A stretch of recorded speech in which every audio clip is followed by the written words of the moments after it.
Democrat left wing, Republican right wing. That's looking more and more silly every day, especially when you look at Obama. There's so many people that fucking support Obama and don't say a goddamn thing about the shit that he's done in comparison to the shit they were on Bush about. It's the same stuff. It is the same. It's the same stuff, and all these liberals have proven to be massive cowards by not coming out against him the way they came out against Bush on a million different things. You know, you have to debatable look at, as they may be. You have to look at what happens to you when you do that. Mm-hmm. You know how it works. Twitter activism, as it's called. It's just character assassination. You ruin fucking people's lives because their opinion isn't in line with your sanctioned opinion that you were paid to get out there and lobby. Mm-hmm. You know, I mean, seriously, people's lives are ruined if they stand up against power.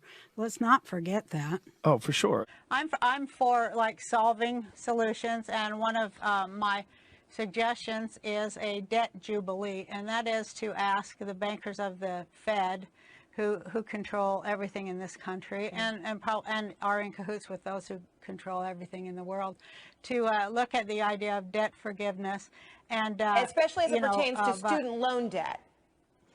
Yeah, that's in the United States, to forgive student loans as a stimulus to the housing market. I'm just applying common sense to it. But, you know, you are a comedian, too, and we've heard your rendition of the national anthem. I'm the only serious comedian in this race, Frederica. Would we hear it again?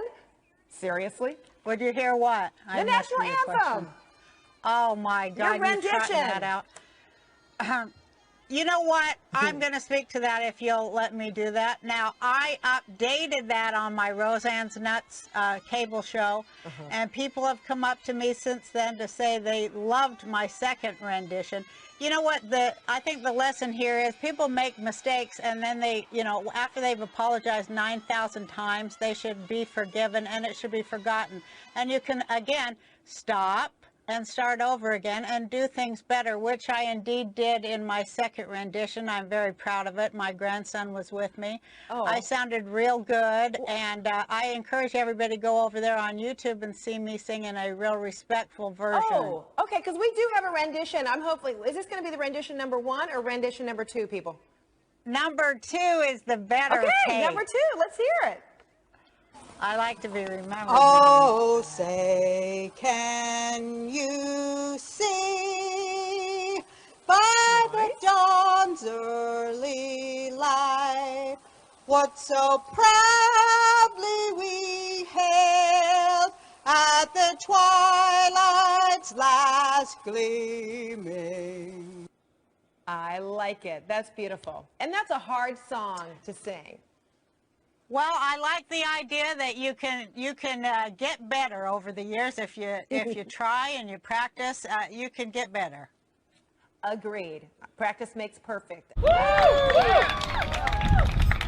With re-education camps, we will enforce the shocking idea that the guilty must actually pay for their crimes, even if they're wealthy or hiding behind God.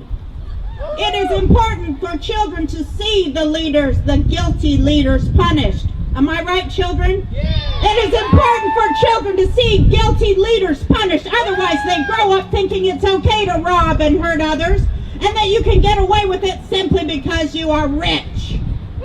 This is why pot must be legalized, not just decriminalized. Yes. Because the minute that happens, the machine that is ruining our country will be closed down. It is fueled by pot arrests. Yes. Yes.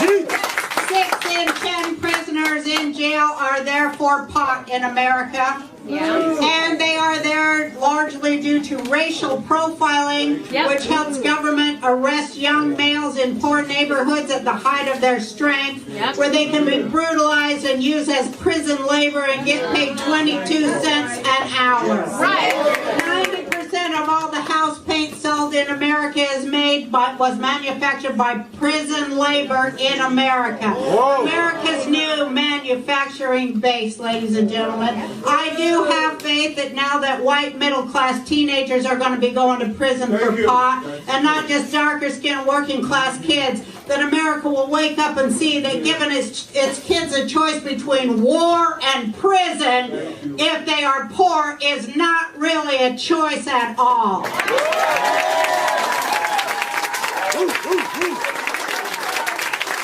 Especially when the cost of a far less expensive to those who foot the bill for the prison military industrial complex, which is you. Which is the taxpayers, most of whom smoke pot, or many of whom smoke pot. Locking up your own tax base is simply stupid. When the prison military industrial complex is closed down, then we'll be able to grow hemp, which will save all of our asses.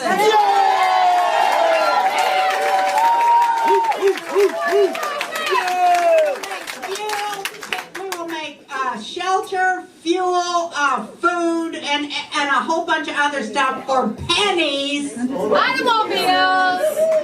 Without illegal pot, the war on drugs will end, which is good since the war on drugs is really a war for drugs. Waged by rich people on prescription drugs against poor people on street drugs. The war on drugs is a class war. The war on drugs is a drug war's wet dream. People are being tortured and murdered every day in Mexico. Pot is big business. Billions are invested in keeping it illegal. Drug lords own judges and they own prisons. The truth. Yeah. Here's the other thing too. You have never BS'd. I've interviewed you a million times through the years. You have never lied. You don't BS. You tell the truth. You don't hold back on your feelings. If somebody is taking a look at you as a candidate, bottom line, whether they agree with you or disagree with you politically, at least you're going to tell the truth. That is exactly right. I have never lied, and I'm not about to start now. Oh no, not when I'm rich.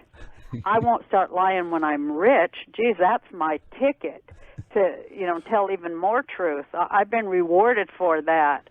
I was not punished for telling the truth, which that's a big deal in America. Mm-hmm. I was rewarded for telling the truth, and nobody had to die to make me rich, and I created a lot of millionaires. I created a lot of people bought houses and send their kids to college on the jobs that my show created. It created over $1 billion in revenue for several different networks, and it had a good message, and that message was that the American family is strong, but they need a hand. And you saw Dan and Roseanne go all the way down to the bottom too. Yeah. I knew it was coming, and that's why, in the last season of Roseanne, which I got raked over the coals and damn near witch burned for, Roseanne won the lottery, and with her lottery money, I just want to say this because nobody says it. Go for it. She bought the town factory and gave it to the town people. So I wanted Roseanne Connor always to be a working class hero because that's how I was raised. I mean, those are my ideals. I didn't sell out my ideals. And rich people, most rich people, I would say, this is why I'm not and I'm a synthesis between right and left. I'm middle.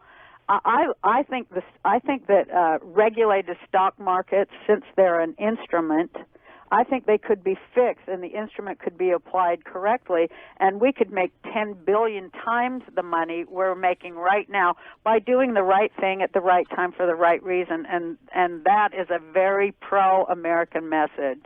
I support Green Party platform, and because I live in California where Barack Obama is going to take the state, I'm able to vote for Cynthia McKinney. Were it to get to a point where it was very close between Barack Obama and John McCain, I would vote for Barack Obama. But Obama, you like him as a man, and you like him as you think he'd be a good leader? I think he's better than McCain. I don't think it's so black and white, neither or. Well, it is kind of black and white on some level. It is on some level, absolutely, but, I think he's only about 3% better than the other guy. I got to give him more than 3% over McCain. How much? 11? Okay, I'll give him 11. Okay, I'll give him 11 too. I'm going for 11 with you. Okay, I want to be really positive. I want to make it 11%. Let's give him 11%. He's 11% better than McCain. But he, at least he talks about the middle class. You don't really hear him talking about what's, happening to the working poor and, specifically black people. You don't hear him saying that. Yeah. You don't hear McCain even talking about the white middle class. No, he's I mean, come on, and there's a redistribution of wealth and class warfare like an MF are going on. That's what's really going on. They're so disfranchising an entire class of people. They're going to keep doing it till the middle class is gone. They've already done it to the working class. And they've done it to the working poor. That's and right. They're going to keep going because there's no end to their greed. It's a pyramid scheme, and there's three guys at the top, and they won't stop. They want to consolidate every single thing on earth. Yes, that is. Oh, yeah. How do we fight the armies of morons that are being sort of riled up by McCain and Palin? Do you realize that they are identifying themselves publicly now? They're just armies of close-minded morons. No, I don't believe they're close-minded morons. The program that they've downloaded is incorrect. The thing I can't stand about that McCain is that him and all the people like him, boy, they love to assign the blame downward, don't they? Yeah, hell yeah. Never where it belongs, at the very top. It's not the fault of the guy that owns me. Try to get people to, reach across to each other. Okay. Because, you know what I mean? Yes. They got us so divided shit, man. I'm working on it. We'll do Good it. for you. Thanks I a lot. wish you the best. I wish you the best, too. It's great Thanks. seeing you. Nice to see you. Bye. Bye. I'm so glad to see you guys here. I'm just so thrilled that so many of us have actually been able to crack our program, to crack our mind control program that we've been living under for all of these years, and I salute you. I salute you for thinking freely. The corrupt fear us, the honest support us, the heroic join us. I love your masks. I love you guys. Love you, Roseanne. We love you too, Roseanne. We all love freedom. Thank you, honey. We all love freedom. I know there's not that many people. How do we get more people? I'll tell you what we have to do. We have to merge small ego into large ego. That's what we have to do. That's what faction the left the first time around in the 60s when I was there and saw everybody's supposed small ego, keep them from coalescing and uniting. That's what we have to do. Put it aside. Don't say, I'm starting my own website. Get with people who already have a website and who've already done the work. Just walk in and volunteer. That's what we do. That's right. We unite. We get the Teamsters on our side. After we have that, we close down every bridge and every road. Woo! I hear you and I know you hear me, and pretty soon the whole world is going to hear us. Pretty soon it won't be 500 people, and there won't be a choice either, because that's where it's headed. There won't be a choice. The more people who are disenfranchised and thrown off we've already won by sheer numbers alone. And we would ask the people in the military and the police to join us because we're on the same side against the same people. Same hands, same people. Just let it sink in.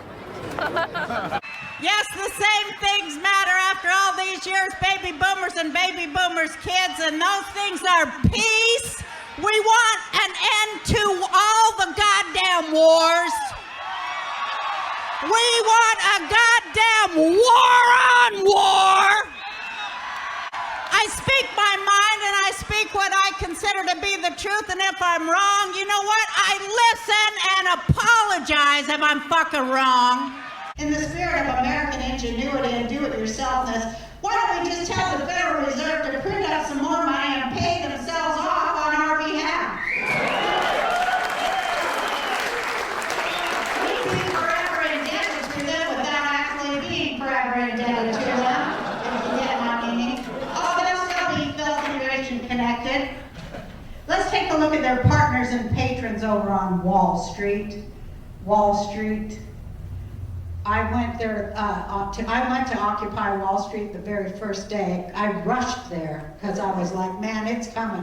This activation that I've waited my whole life for, all through everything, it's coming, and it is here, and it's never going to stop, and it's never going to be defeated." And I'm thrilled with that. And I'd like to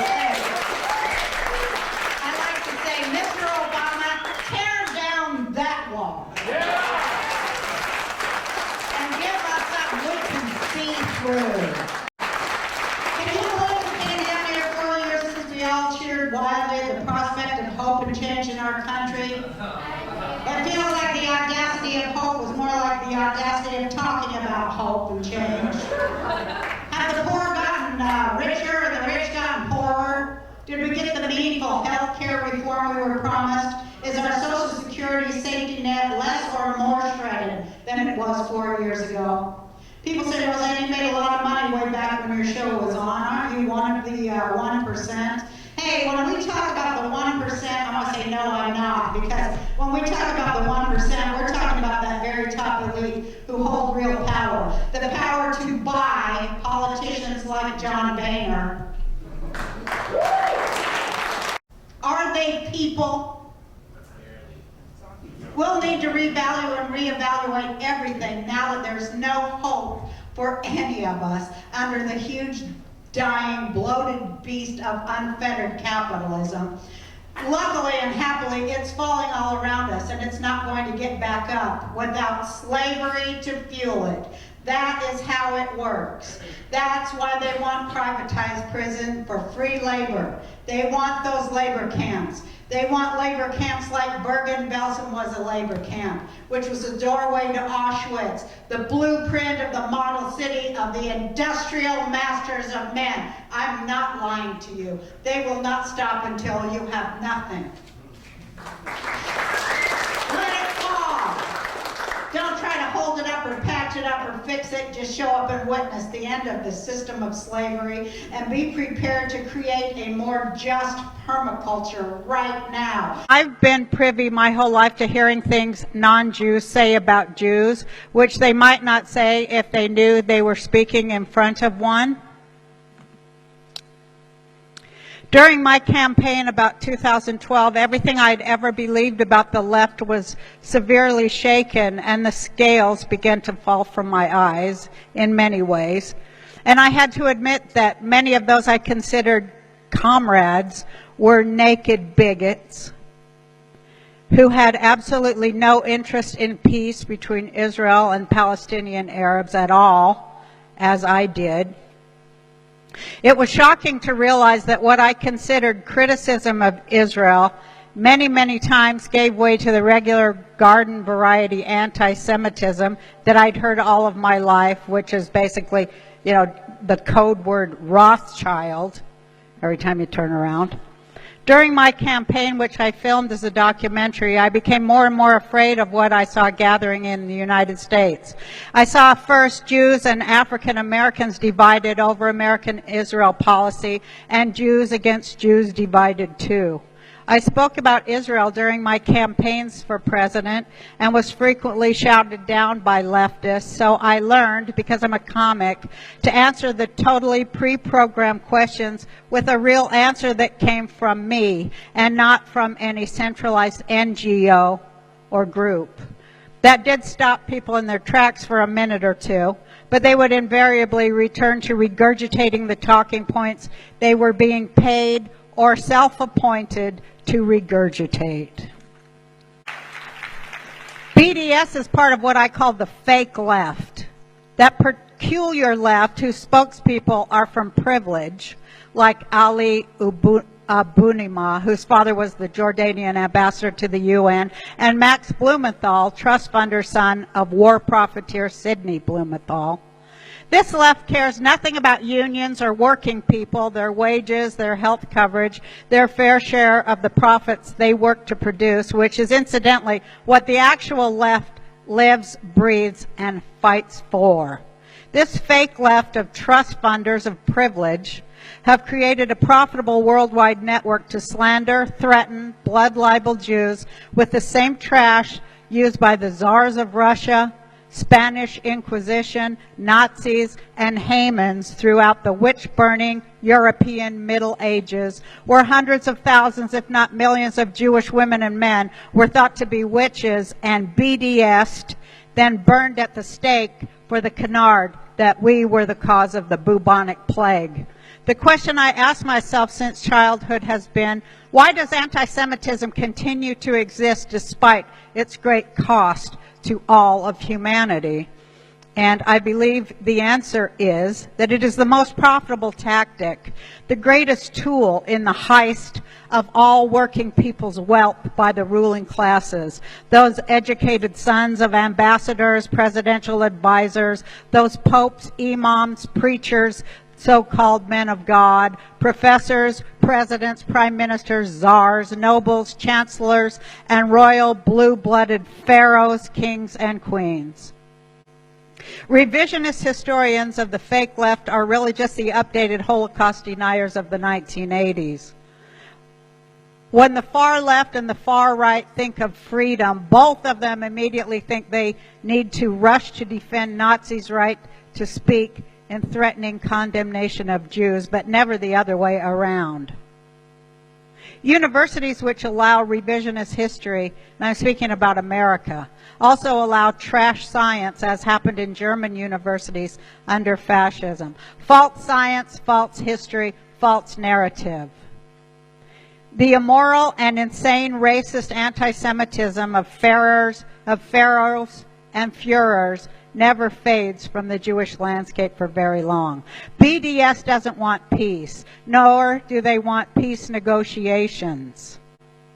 These campus BDS factories are anti-truth, and the truth is they work very hard to silence their opponents' points, rather than to engage in civil communication and dialogue that leads to the actual redress and the employment of solutions which might actually work for the everyday people at risk.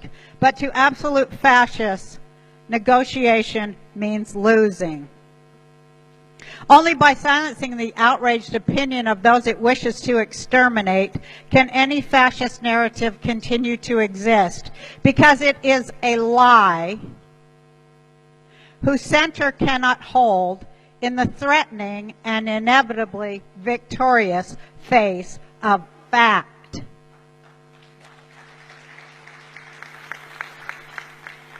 The truth is, peace must be negotiated, and fascists never negotiate. That's how you know they're fascists. It's not going to happen until pressure is brought to bear by all intelligent and moral people everywhere who will no longer tolerate war for the profit of a few at the expense of the many anymore. Intelligent and moral people know that peace between Israel and her neighbors and cousins is not only possible but quite probable, with the creation of the right words at the right time. In the story of Esther, we learn that power is strung together with words, and it is words which can take it all apart. Truth and fact are the Jewish people's ultimate weapons against liars and revisionist erasers of our history as the people of Eretz Yisrael. So, let's consider that we are here today in Jerusalem together as proof that we are indeed who we've always said we were. Thank you. Here's what I have to tell you. In 1978, I became a part of a nonprofit feminist bookstore and collective in Denver, Colorado. Our collective had a feminist lesbian news journal called Big Mama Rag. Because we supported revolution rather than reform in our newspaper, we lost our nonprofit status. Our case went to the Supreme Court. I wanted to confront the media head on because I felt that the decision was wrong and extremely anti-democratic. We were all shocked and frightened when we realized that we were living in Ronald Reagan's America and not Bobby Kennedy's America, as we had foolishly hoped and naively supposed.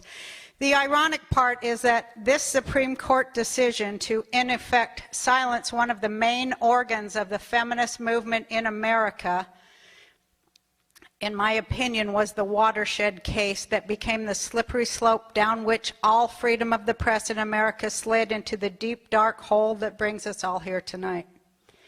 I decided to become a stand-up comedian instead of a weatherman-like activist. I decided to use the word domestic goddess when referring to a working-class housewife, and bring a typical working-class woman's story to the mainstream media would be all the revolution America could handle. People related to and watched my show for nearly a decade. That was very gratifying to me and frustrating too. I thought that I would be interviewed as an artist and a creative force when my show was discussed in and by the media. Instead, every single time and without exception when I was interviewed in the press, I was diminished and insulted, and only articles about my weight were published as if my fat were a sexual fetish of some political sort. I would be talking about class in America, and they would write about how the fat, sassy Barr munched a couple of brownies during our interview and is quite passionate and feels the lower classes are disrespected in television. At one point, after I began to lose my mind, I refused to continue the interview until the journalist used the term working class instead of lower class or blue collar. As a result of my ultimate social gaffe, I lost every business opportunity I had and was threatened with cancellation. Following in the footsteps of infamous feminist writers before me, I went completely mad and was hospitalized in several of the better mental institutions and heavily drugged in order to be able to continue the sitcom about a woman trying not to lose her mind in an insane world. After the sitcom family won the lottery and my character bought back the factory where she had lost her union job because of Fred Thompson, who played my boss, and which of course was never been once written about in any paper anywhere, and instead things are written about how I betrayed the working class I did a show about by having my character win the lottery. I wanted to continue talking about class in America and to do a talk show that raised issues that mattered to the class of people who watch television. After being assured by King World that I would be able to do shows on class and race and gender, I was fact-checked and warned about having outrageous opinions by a minimum of 20 lawyers per day. I'm not making it up. On the strength of the sales of my daily talk show for King World, touted as the new Oprah Winfrey Show and owned by Oprah Winfrey and King World, the King World company bought CBS and then Viacom, and my show was not renewed when Miss Winfrey decided not to retire after all. And so anyway, then I tried to get on the radio to tell the average Joe six-pack and hockey mom what was really going on with freedom of the press and the other threatened civil rights I knew were next to go. All of these things paled in horror, all of the above paled in horror, next to trying to get on the radio in America with a left-wing, not a liberal Democrat, not a liberal Democrat point of view.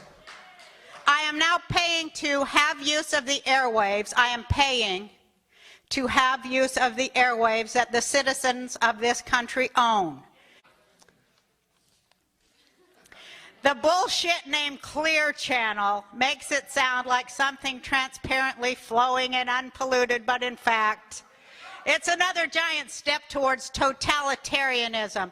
It's the same reason the dictatorial commies always call something the people something or other, because it hides the fact that the people are shut out. Clear Channel is Walmart, only worse, because they're not just cornering the garden hose, pantyhose, popcorn, pop music market.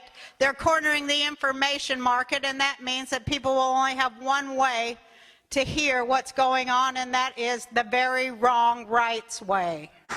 I'm not running to take votes from Obama. I know that Obama supporters are not capable of changing their minds. Their minds are owned and locked down by the duopolistic fundraising machine of the prison military-industrial complex.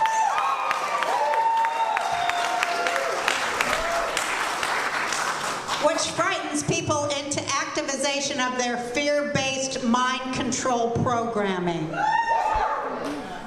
You must give your campaign contributions to whichever party causes less fear in you, which is getting hard for the unemployed who fear unceasing unemployment to do since they have no money. If we're going to brag about how free we're supposed to be, well then we should have the right to the pursuit of happiness, no matter how temporary, whether it comes from a couple of cocktails or a puff on a cigarette that isn't supplied by big tobacco or the popping of a pill.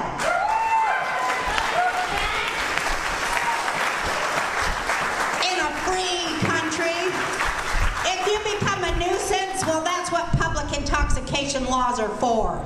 Speaking of popping a pill, Americans are 5% of the world's people, but they consume 2/3 of the world's antidepressants and anti-anxiety medication. We don't really have a war on drugs. We have a war on drugs that don't make money for pharmaceutical companies.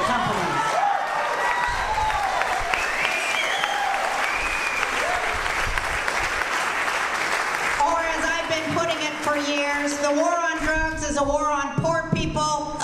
The war on drugs is a war waged by rich people on prescription drugs against poor people on street drugs. Seriously, who are we kidding? My conscience has moved me to speak on behalf of the children of the world and of their mothers' plight and of the bravery of the men who love them. I'm running on a platform of truth, and I am also the first and only candidate to sign the Truth Pledge that I will never lie to the American people. And I challenge all other candidates to sign this pledge with me, much as the pledge required by Grover Norquist was signed by all Republicans and by all Blue Dog Democrats, that states that no matter how bad it gets for the parents of the American heroes who went to war in Iraq, no matter how much they suffer, taxes will never be raised on the upper 1% of 1% of 1% who are the billionaires. Thank you.